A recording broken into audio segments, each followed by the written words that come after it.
মিজান আজহারি একটা বক্তব্যের মধ্যে বলে দিয়েছে রাসূলে পাককে, এর আগে অনেক তো বেয়াদবি করছে, মূর্খ বলে আখ্যায়িত করেছে, এবার তো সে একবারে রাসূলে পাককে রাখাল বলে আখ্যায়িত করেছে। অথচ আল্লাহ তাবারক ওয়া তাআলা ঈমানদারকে এটা কিয়ামত পর্যন্ত হারাম করে দিয়েছেন। লা তাকুলু রাইনা ওয়া কুলু উনজুরনা ওয়াসমাউ ওয়ালিল কাফিরিন আযাবুন আলীম। আল্লাহ তাবারক ওয়া তাআলা ঈমানদার উপরে হারাম করে দিয়েছেন, আমার রাসূলকে তোমরা রাইনা বলে ডাকবা না, রাখাল বলে ডাকবা না। আজকে যারা রাসূলে পাককে 1450 বছর পরে রাখাল বলে আখ্যায়িত করে, মনে রাখতে হবে রাসূলে পাকের জমানায় ইহুদিরা রাসূলে পাককে রাইনা বলে রাখাল বলে আখ্যায়িত করেছে। আজকে যারা রাসূলে পাককে রাখাল বলতেছে, আমাদেরকে স্মরণ করিয়ে দিচ্ছে রাসূল পাকের সেই জমানার ইহুদিদের কথা। আজকে যারা এটা বলতেছে, ওরা ইহুদিদের দালাল, ইহুদিদের চক্র, ইহুদিদের দ্বারা সন্তান। এদেশে এসে রাসূলে পাককে রাখাল বলে আজকে 1450 বছর পরে তারা ঘোষণা দিচ্ছে। ভাইয়েরা আমার, ওরা আবার চায় বাংলাদেশের মধ্যে আল্লাহর আইন। ওরা বলে তাওহীদের লা ইলাহা ইল্লাল্লাহ বিদ্যুতে ঐক্যবদ্ধ হতে হবে। ওরা রাসূলে পাককে মাইনাস করে দিতে চায়। কিন্তু কোরআনে পাকে আল্লাহ তাবারক ওয়া তাআলা এদের সম্বন্ধে বলেন, আমিনান নাসি মান ইয়াকুলু আমান্না বিল্লাহি ওয়া বিল ইয়াউমিল আখির ওয়া মা হুম বিমুমিনিন। আল্লাহ বলেন, কিছু লোক রয়েছে আমি আল্লাহর স্লোগান দিচ্ছে, আমি আল্লাহকে মানার স্লোগান দিচ্ছে, পরকালের বিশ্বাসের স্লোগান দিচ্ছে, আল্লাহ ফতোয়া দিচ্ছেন ওয়া মা হুম বিমুমিনিন, এরা মুমিন নয়। তাই আজকে যারা আল্লাহ নারে তাকবীরের স্লোগান দিয়ে, নারে লা ইলাহা ইল্লাল্লাহর স্লোগান দিয়ে ঐক্যের ডাক দিচ্ছে, মনে করতে হবে আল্লাহর ফতোয়া অনুযায়ী ওরা মুমিন নয়, ওরা বেঈমান, ওরা মুনাফিক। রাসূলে পাকের মাধ্যমে আল্লাহকে পেতে হবে।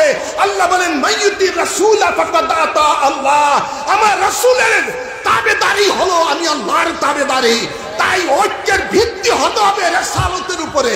রিসালাতের মাপকাঠি মুসলমানদেরকে ঐক্যবদ্ধ হতে হবে, তাহলে এই দেশে সত্যিকার দ্বীন কায়েম হবে। ঠিক না বেটি? ওদের নেতা তো কিছুদিন আগে বলে দিয়েছেন আমিরে যে মাজার জিয়ারতে, মাজার পূজার থেকে দুর্গা পূজা উত্তম। নাউজুবিল্লাহ বলতেন না? এই জন্য ওনাদের কেন্দ্রীয় নেতা দুর্গা পূজার মধ্যে গীতা পাঠ করা শুরু করে দিয়েছে। ওনাদের গীতা পাঠ শুনে হিন্দু ধর্মের মহিলারা উলুধ্বনি দেওয়া শুরু করে দিলেন। এই জন্য ওনাদের নেতা দুর্গা পূজার মধ্যে গিয়ে শুকরিয়া আদায় করতেছে যে আল্লাহ দরবারে আমি শুকর আদায় করতেছি এই দুর্গা পূজায় যে শামিল হইতে পারছি। নাউজুবিল্লাহ বলেন না? আওয়াজ করে বলেন। তো আমরা বলতে চাই, তোমরা মানুষকে ধোঁকা দাও কেন? দুর্গা পূজা যদি তোমাদের কাছে উত্তম হয়ে থাকে সেটা নিয়ে থাকো। মুসলমানের মধ্যে ফিতনা সৃষ্টি করছো কেন? মুসলমানের মধ্যে ঈমানের উপর আঘাত করছো কেন? তোমাদেরকে কে অধিকার দিয়েছে?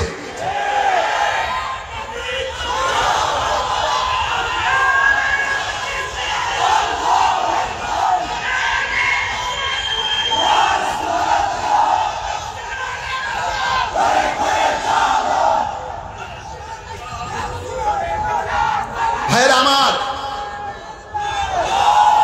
থামুন। হ্যালো,